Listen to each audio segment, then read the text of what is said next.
Hello again. Andrew Woolridge here with the Woolly Mammoth Custom. Today we're going to be looking in depth at all the components that make this guitar the ultimate shredding machine.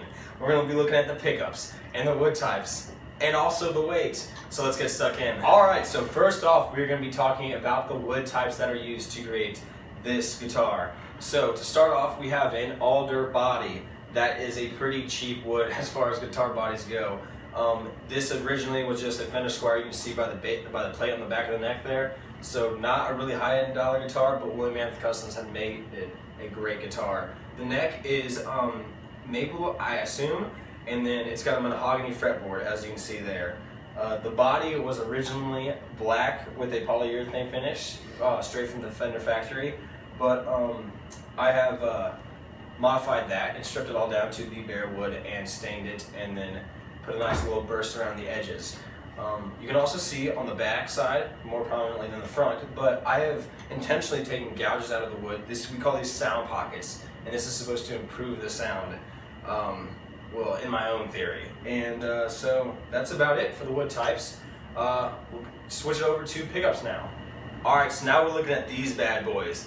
3 single coil pickups, just your standard run-of-the-mill Fender Squier pickups. They are not as good as Seymour Duncan's and they need to be replaced, but for the time being they are what are in the guitar, making it sound mediocre.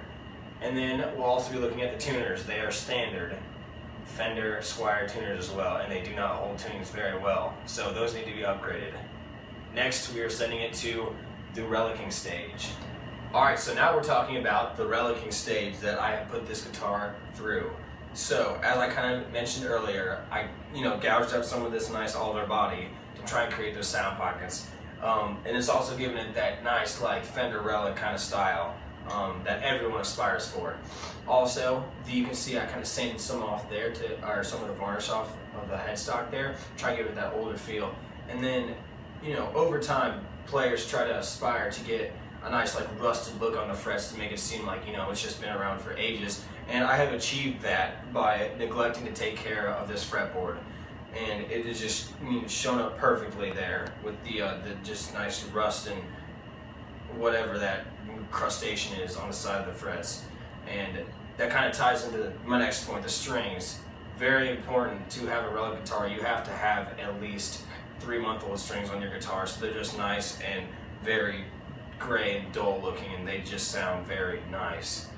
And so now we're going to be looking at the next aspect of this guitar.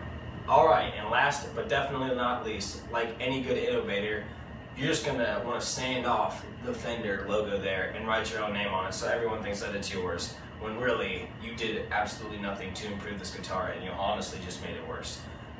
So that is my complete review of this beautiful shred machine that is the Woolly Mammoth Custom, previously Fender Squier Affinity Series. Thank you so much for watching, and I'll see you next time.